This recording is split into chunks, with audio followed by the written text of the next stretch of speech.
पूरे जम्मू कश्मीर में बड़े मज़ेदार हो रहे हैं। जम्मू संभाग में जहाँ जहाँ बीजेपी जीती है वहाँ पर डीडीसी का चेयरपर्सन और वाइस चेयरपर्सन बनना सिर्फ एक फॉर्मेलिटी है, लेकिन कश्मीर में ज़बरदस्त राजनीति हो रही है। बारामुल्ला के डीडीसी के चेयरपर्सन और वाइस चेयरपर्सन के आज चुनाव होने थे। सीक्रेट बैलेट से ये सारा सिलसिला होना था, लेकिन हुआ क्या?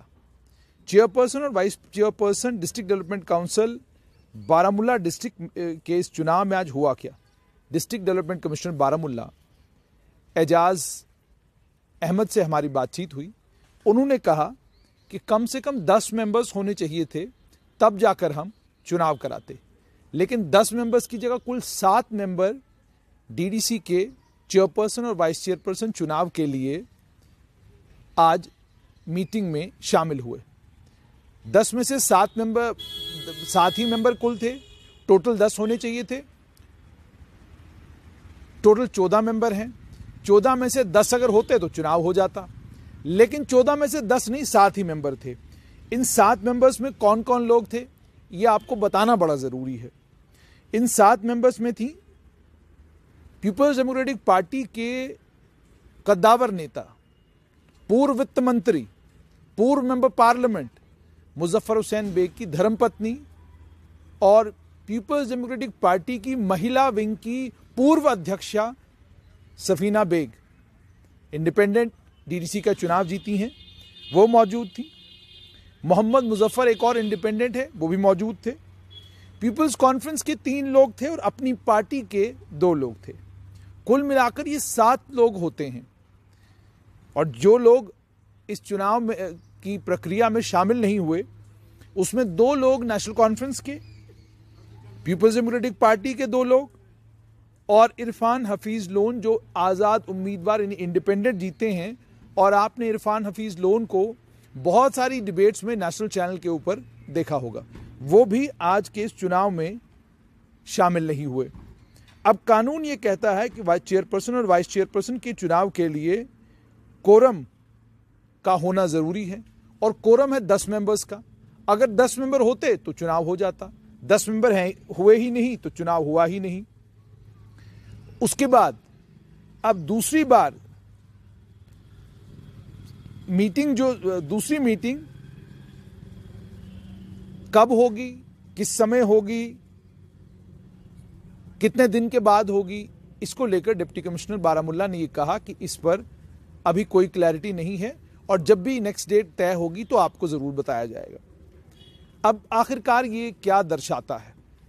पहली बात तो ये कि बारामुल्ला में डीडीसी के चुनावों के बाद जो नतीजे आए उसमें 3 इंडिपेंडेंट जीत कर आए, पीपल्स कॉन्फ्रेंस के 3 लोग जीत कर आए, कांग्रेस के 2 लोग जीत कर आए, नेशनल कॉन्फ्रेंस के 2 लोग, पीडीपी के 2 लोग, अपनी पार्टी के 2 लोग। जिस समय इन चुनावों के नतीजे आए थे तो स्ट्रेट लाइन के ऊपर हमने आपको कहा था कि अगर people's alliance for Gupkar declaration चुनावों के ख़त्म होने के बाद भी जिंदा रहता है तो डीडीसी बारामुल्ला में चेयरपर्सन पीपल्स कॉन्फ्रेंस का होना चाहिए। और पीपल्स कॉन्फ्रेंस का क्यों होना चाहिए? क्योंकि पीएजीडी के बाकी लोग जो हैं, जिसमें पीडीपी है उनके पास 2 लोग थे, एनसी के पास 2, वो 4, और 3 पीपल्स कॉन्फ्रेंस के पास हो गए 7। एक इंडिपेंडेंट इनके साथ जुड़ जाता तो डीडीसी का चेयरपर्सन इनका बनता। लेकिन हुआ क्या? हुआ ये कि आज अपनी पार्टी के लोग भी मौजूद थे, पीपल्स कॉन्फ्रेंस के लोग भी मौजूद थे, 2 इंडिपेंडेंट भी थे, यानी 7 लोग तो वक्त पर समय पर पहुंच गए थे मीटिंग के लिए। 7 लोग आए नहीं। अब 7 लोग कौन नहीं आए? नहीं आए वाले लोगों में कांग्रेस के 2 लोग नहीं आए, नेशनल कॉन्फ्रेंस के जो 2 लोग जीते हैं वो नहीं आए, पीडीपी के 2 लोग जो नहीं जीते हैं वो नहीं आए, और एक इंडिपेंडेंट, 3 में से 2 इंडिपेंडेंट तो आ गए थे और एक इंडिपेंडेंट वो आए नहीं। अच्छा, एक और मज़ेदार चीज़ इसमें ये कि ये जो बारामुल्ला की डीडीसी है ये वुमेन रिजर्व है, यानी यहाँ महिला को ही चेयरपर्सन बनना है। तो चलिए आइए थोड़ा गेस वर्क करते हैं। इसका मतलब ये कि चेयरपर्सन बनना था सफीना बेग को और बनाने जा रही थी अपनी पार्टी पीपल्स कॉन्फ्रेंस इंडिपेंडेंट मिलके। हो सकता है इंडिपेंडेंट्स में से किसी ने यह कहा हो कि जी मैं आखिरी मौके पर आकर आपको वोट दे दूंगा, 8 लोग हो जाएंगे, लेकिन लगता है बाजी पलट गई है। ऐसा लगता है कि नेशनल कॉन्फ्रेंस, पीडीपी, कांग्रेस और इंडिपेंडेंट एक साइड हो गए हैं। चलिए 7 आपके पास हैं, अब 7 हमारे पास हैं। अब जब तक हम नहीं आएंगे तब तक चुनाव नहीं होगा।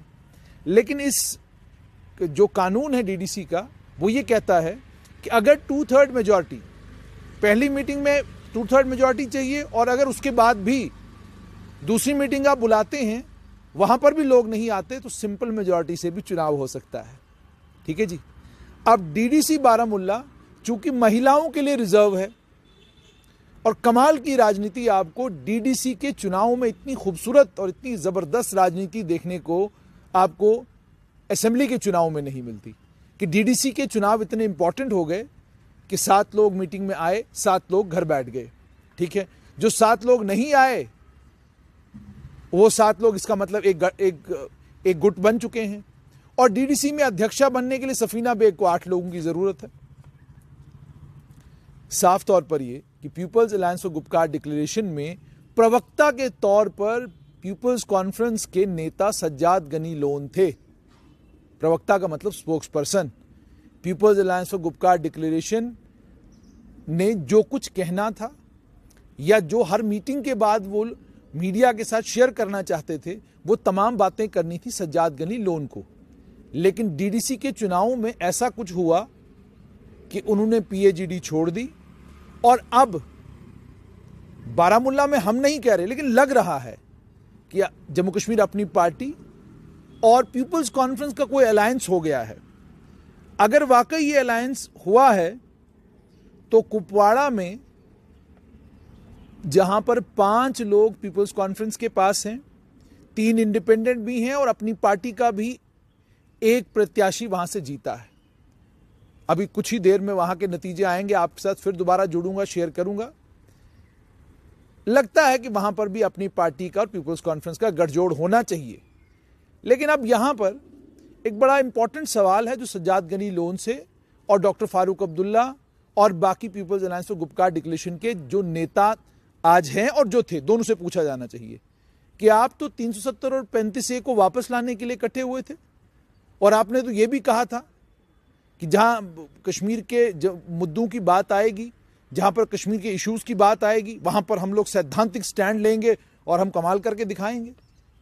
ये क्या हो गया कि अभी आप गुपकार अलायंस से बाहर निकले नहीं, अब अपनी पार्टी के पाले में चले गए। लग यही रहा है, हो सकता ना गए हों, लेकिन सूरत हाल यही बताती है। और अगर अपनी पार्टी सफीना बेग का समर्थन करती हैं बारामुल्ला में, तो क्या मुजफ्फर हुसैन बेग भी अपनी पार्टी की तरफ हैं, या मुजफ्फर हुसैन बेग वापस पीपल्स कॉन्फ्रेंस में जाएंगे जहां से वो पीपल्स डेमोक्रेटिक पार्टी में आए थे?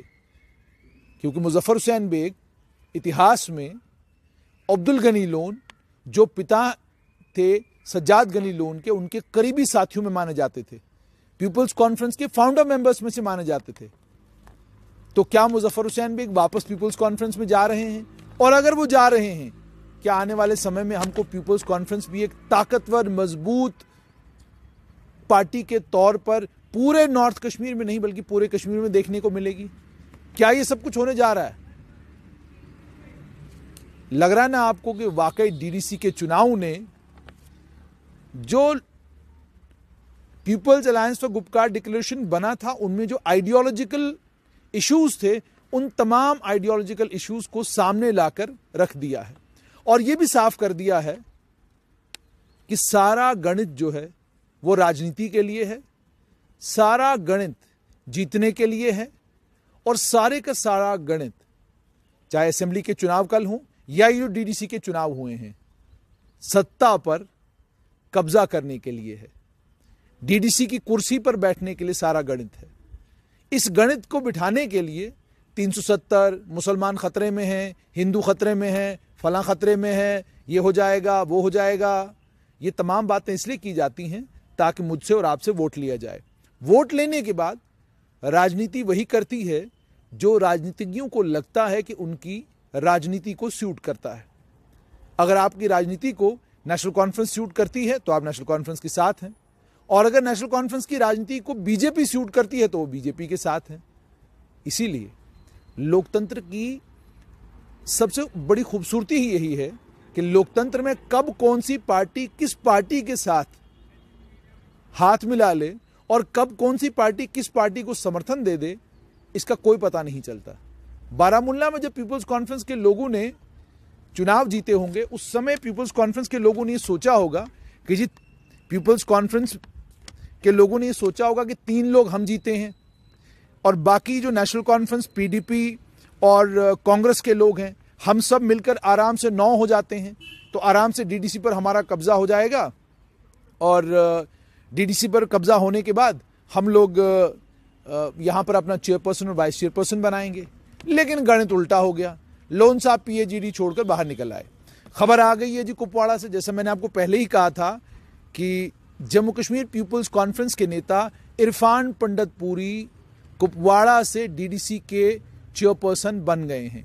यानी कुपवाड़ा की DDC Jammu Kashmir people's conference की, जैसा हमने पहले भी कहा था।